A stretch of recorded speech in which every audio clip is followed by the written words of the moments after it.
listening to The Burn. Gaming stuff, blazing fast.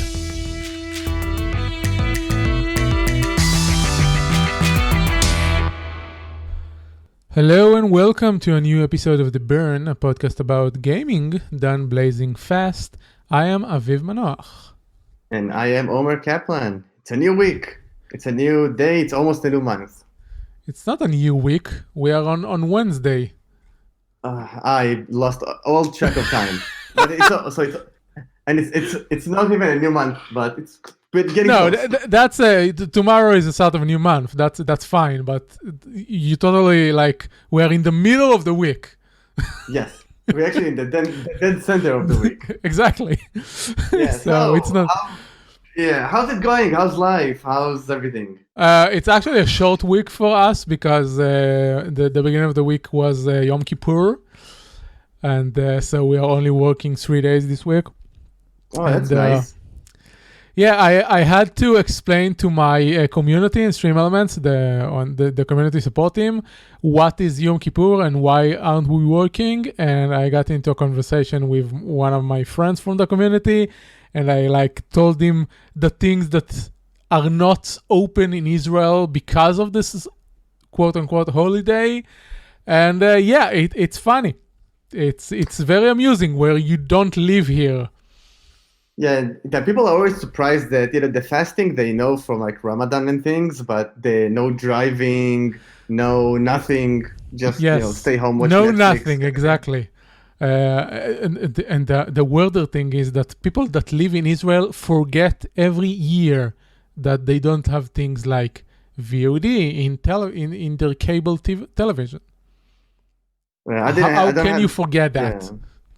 Well, fast forward a couple of years, nobody will have cable TV, but, super old people. Okay. Let me tell you something. There are new companies that do over the internet TV services, and they are not obligated to block anything by law, unlike the terrestrial cable and the satellite companies, and they choose to do it anyway.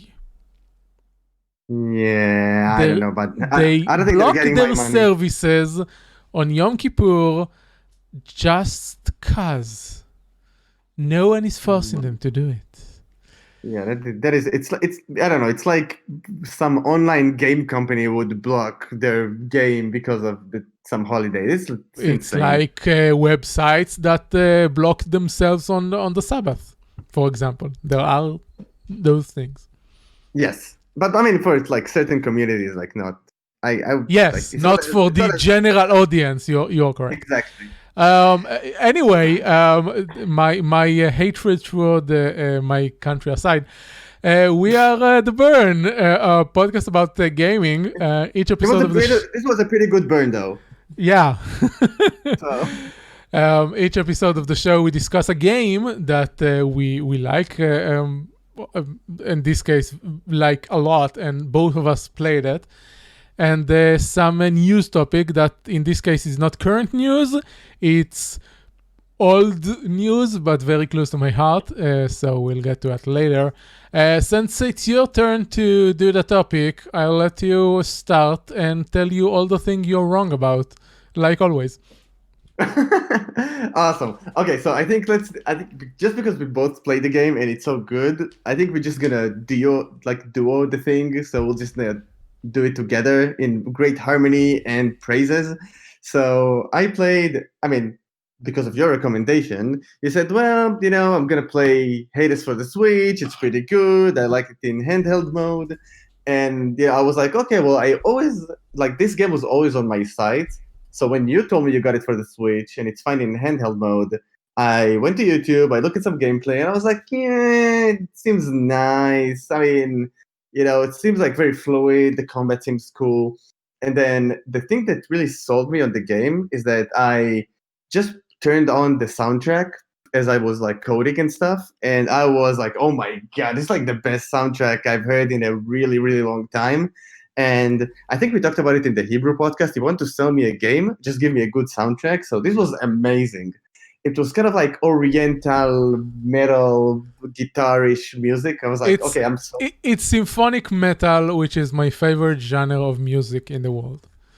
Oh, nice. So cool. So I'm a big fan as well. So I immediately went ahead and got it. And oh my God. So I wrote in the show notes, if nothing comes out this year that is super insane. I was certain Animal Crossing is gonna be my game of the year for this year, but Hades for the Switch takes it like by a landslide.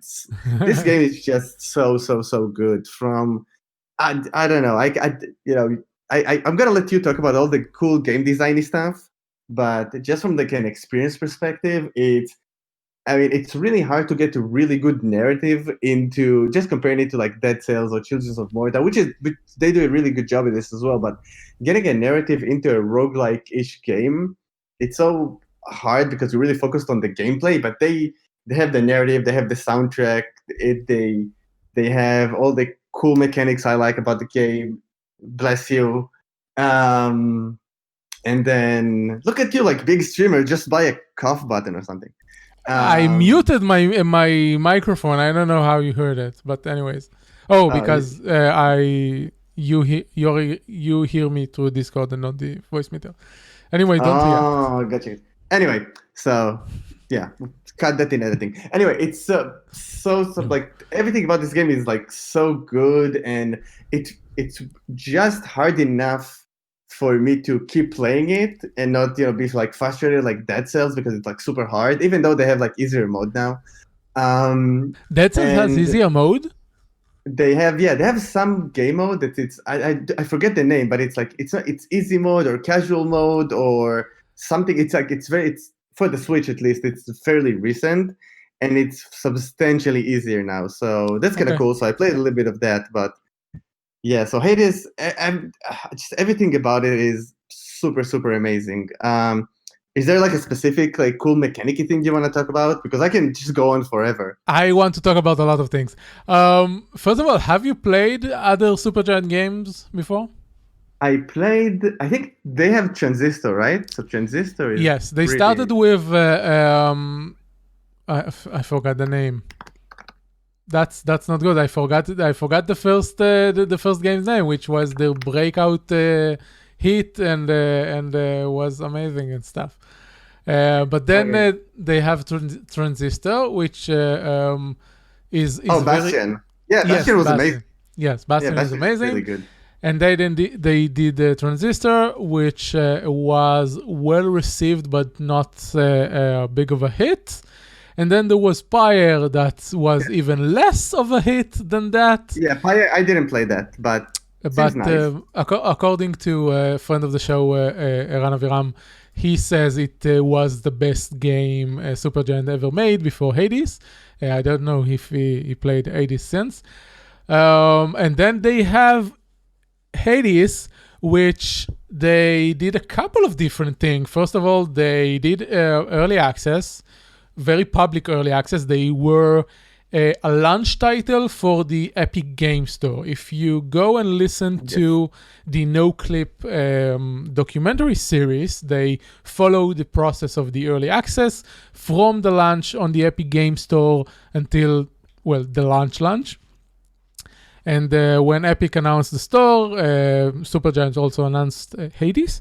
So they did early access, which they haven't done before. They did a roguelike game, which was a very big departure from the previous games, but also not so much as like, I think it's one of the best story-based roguelikes ever made. Like Children of Morta comes close, but also have the same type of narrator that Supergiant games are known for.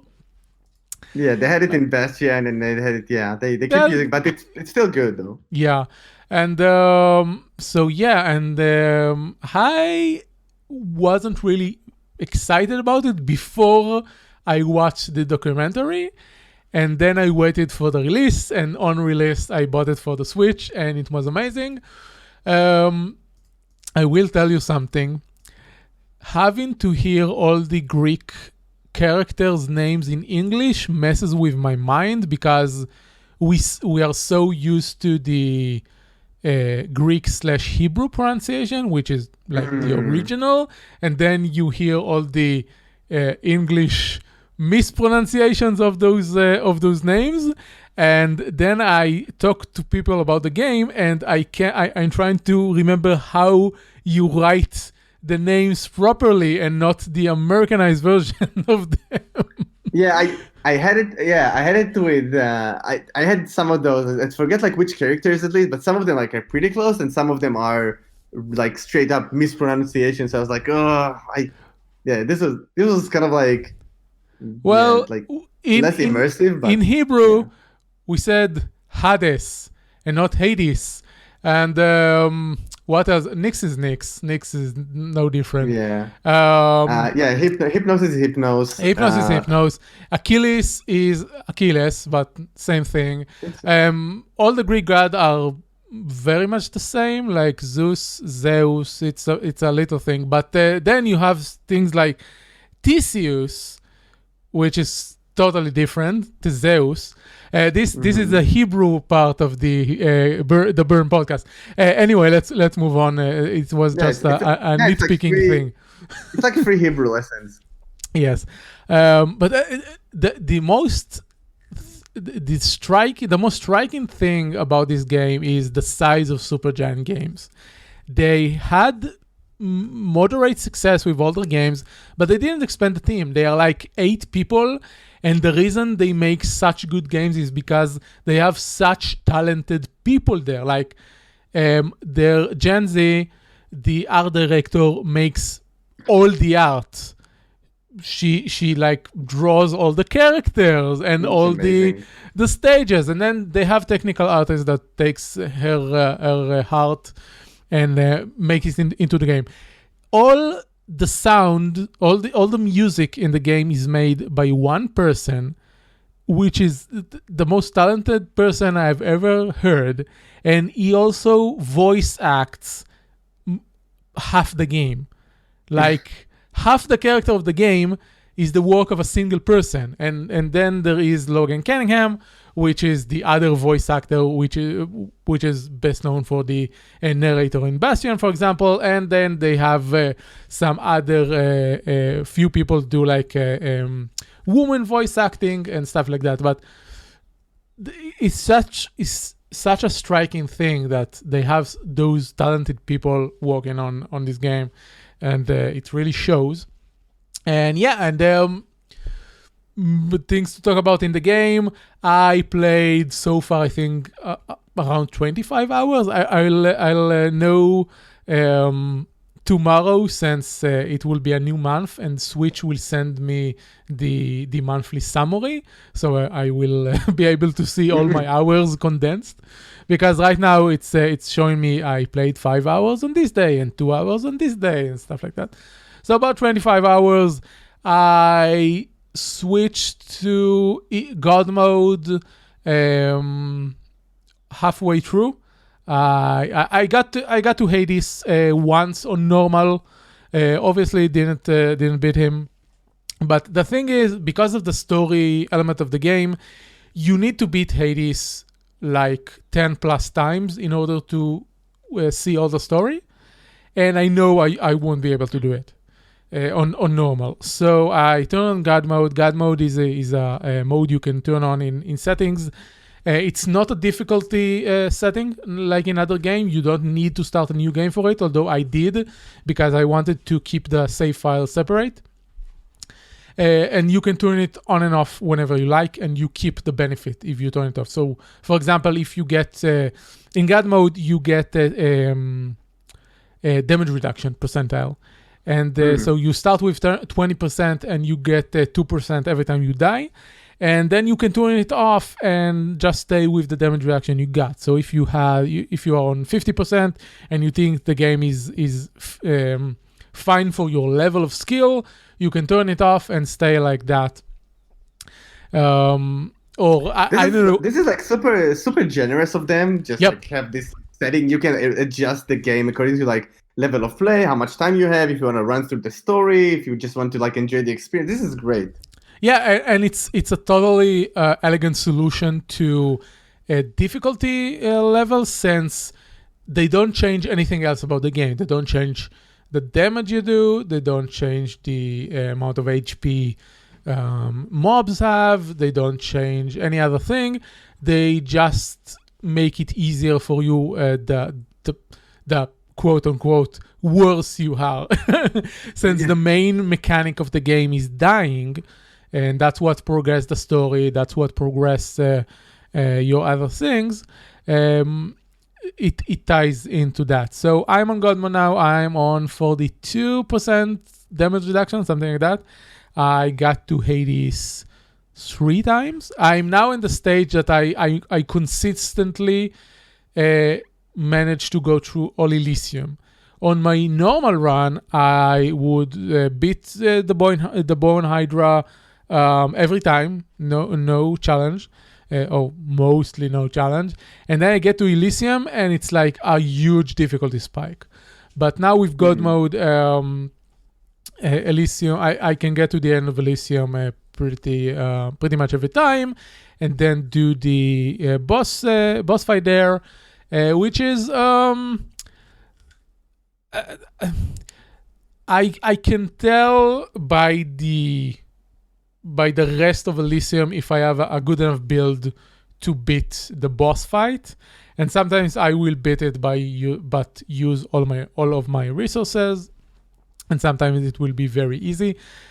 Funnily enough, I got to Hades twice with the gloves, which is my least favorite weapon because I hate close quarter combat. Yeah, you like the bow or the spear, right? Exactly. I like the bow, I like the gun, and I like the spear.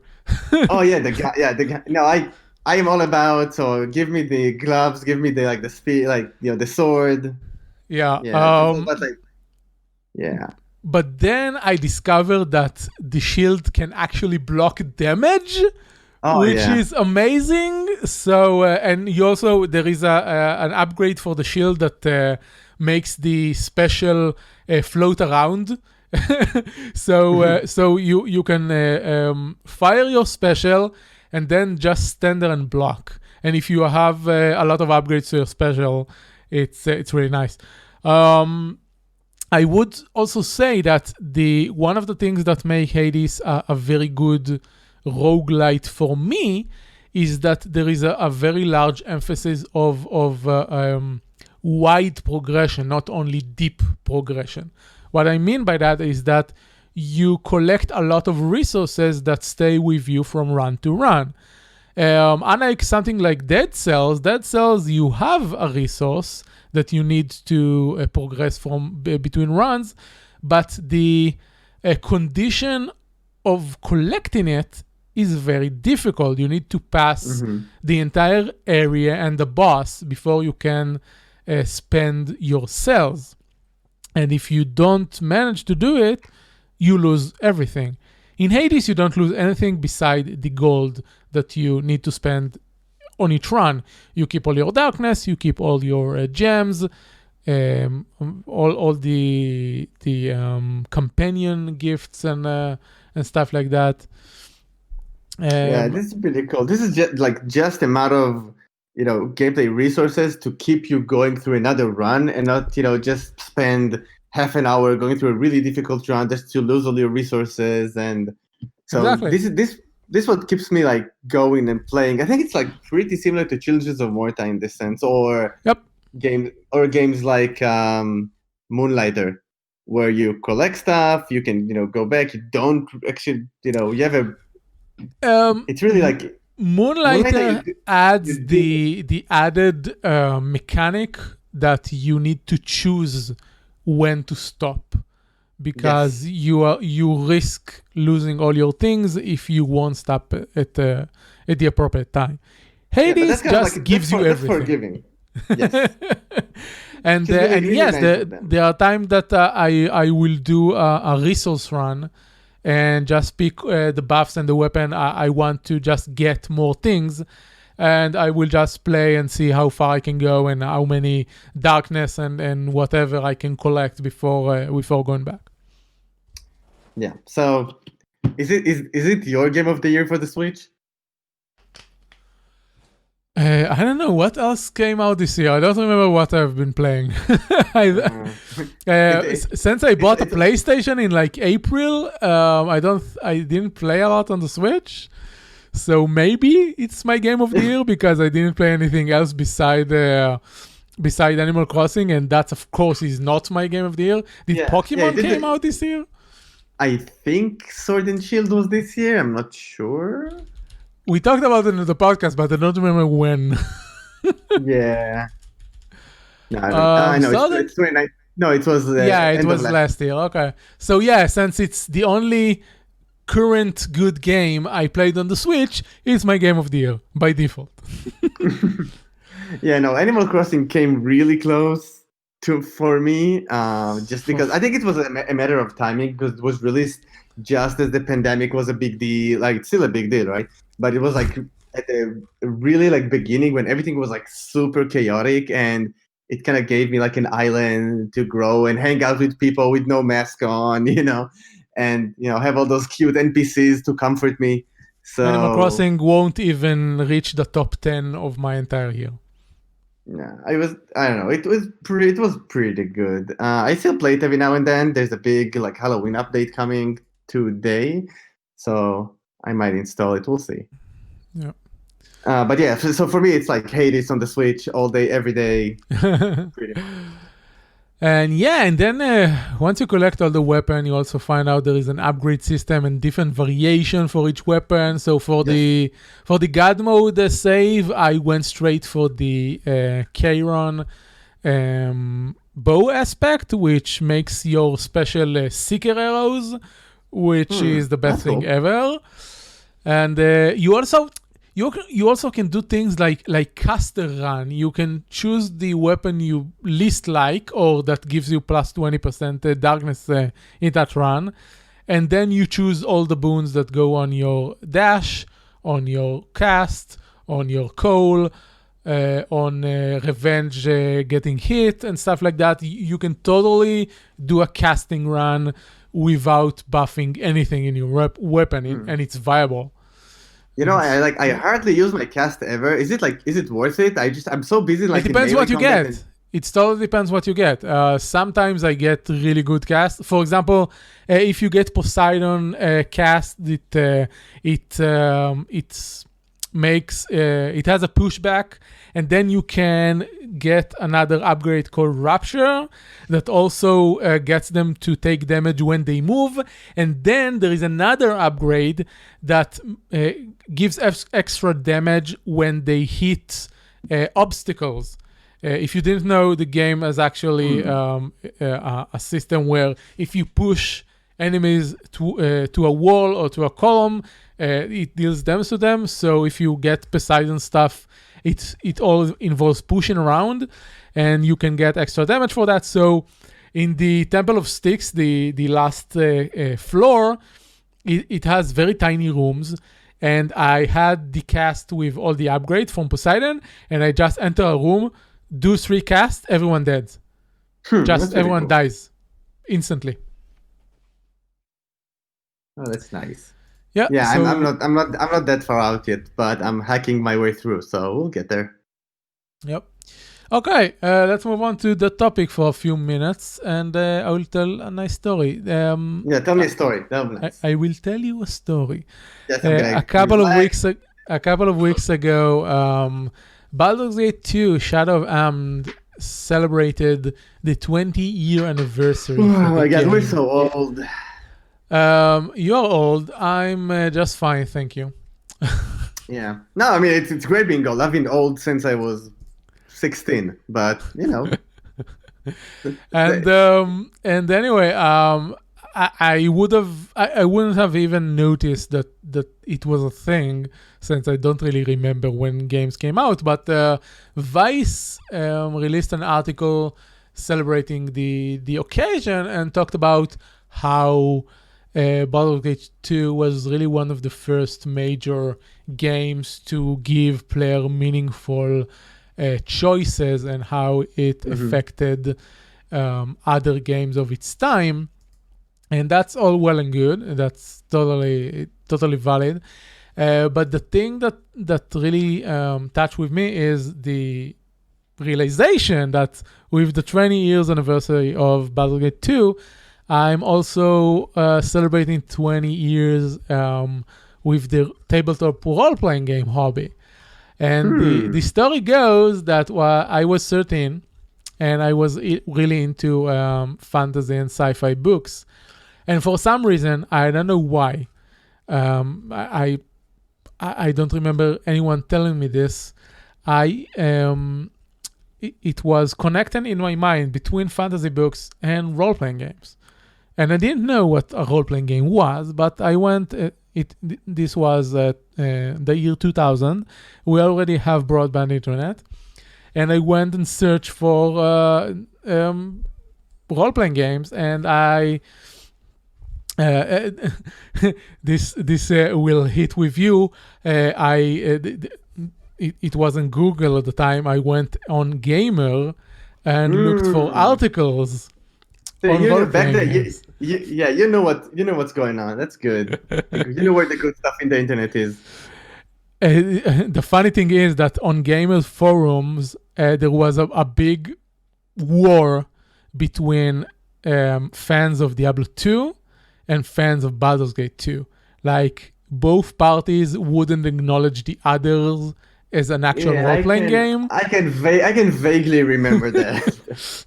And I didn't play Diablo 2 until a couple of years later. I didn't know what it was, so I was firmly in the Baldur's Gate 2 camp. But anyway, I found an article about this role-playing game called Baldur's Gate 2 that was supposed to be released at the time. And I went and bought it. And games back then came with a manual, actual physical manual. And in the Baldur's Gate 2 manual, there were the actual Advanced Dungeons and Dragons 2nd edition rules. Some of them anyway, what you needed to know to play the game. And I read all of that, and then I went and looked on the internet again and searched for what the heck was AD&D. And that's how I discovered tabletop role-playing games. Oh, that's a cool story. Yeah. So, I at the time I was playing AD&D, and later on. So I was really into AD&D. Later on, people told me that it's one of the worst systems that came out. But I was like, well, this is what I knew. And then all my friends grew out of it, and I just stayed with the rulebook. So it's like DM I was a DM without a group. If you still have the rulebook, it's worth a lot of money now. No, I had the Hebrew edition though, so I wonder. That's worth even more money now. Oh no, I had this. I had all the original D&D kits. Remember, they came in boxes of books. So I had all the boxes. I had the starter edition, the advanced. I even remember the colors. It was I think it was 5 boxes. So, but my tragedy is that I was always DMing because none of my friends wanted to DM. So, and I was good in telling stories, but I never in my life played D&D as a player. I always DM. So, well, you're welcome to join one of my Dungeon World groups and play your heart. Cool. I might take you up on that. We'll see. So yeah, and other than getting me into tabletop games, Baldur's Gate 2 was one of my favorite games for a long time. Tyranny surpassed it as far as I'm concerned a few years ago. I think it's a better game since, we progress with time. Baldur's Gate 2 was also one of the games at the time that I could actually beat because it was a game of its time. It was difficult even when you lower the difficulty. And unlike things like Command & Conquer and StarCraft and stuff, which I just used cheats, Baldur's Gate had the character editor. So by total accident, I found that there was in the game file a weapon that gives you like permanent haste and like giant crit numbers, and basically if you equipped this weapon on a character, you can one-shot any boss in the game. So I just made sure I had this weapon in my inventory, and when I got to a fight that was too tough, I just used it and passed it. But that's pretty cool. They probably use it for testing or something. Yeah, probably. But yeah, I played this game like 7 times with different characters. Obviously, I didn't finish for 7 times. I finished it like twice. And I also bought it in like 5 different versions along the years. Like I had the original box version, then I bought an Infinity Engine box set from Black Isle that had Baldur's Gate 1, 2, Fallout 1 and 2, and Icewind Dale, I think. I don't remember if it had Planescape or not. And then a couple of years later, I bought the game in a DVD version, since it originally came on like 8 CD-ROMs. And then I also bought it digitally on G&G and the definitive edition, stuff like that. So I think it's the game that I bought the most times over the years. Yeah, I don't remember playing it on a modern system, but no, I didn't touch it since then. I didn't I didn't actually play any of the digital version of it, but it's one of the only games that give me nostalgia. Yeah, and you could like character romance in there too, right? Yes, that's one. That was one of the first BioWare romancing games. Yes. Okay. Yeah. So that's and unlike newer games, if you romanced people that didn't like being in the party with other people, they could live permanently and stuff. It was really, really difficult things in the. You can even get one of the character pregnant, and she had a baby. It's like Animal Crossing and fantasy game combined. People just leave your island, they don't come back, they just don't let you know, they don't like it, and yeah. Okay. That's it. That's all we have on the show today. We gone over by a few minutes. Thank you for listening. Thank you for hosting with me, Omer. Yeah, thank you for inviting me as always and doing all the recording and stuff. Yeah, you can find us online on Twitter. I'm at Icel and Omer is at Omer Kaplan. Don't forget to subscribe to the podcast, comment, and leave your reviews on your preferred listening app. You can find them all on the Jason Bourne. No. The Burn.live. That's the website. And our team was created by Ann Durko and vocals by Fishy Twitch, both on Twitter. Find them there. That's it. We're done. All right. Till next time. Yeah, see you next time. Goodbye.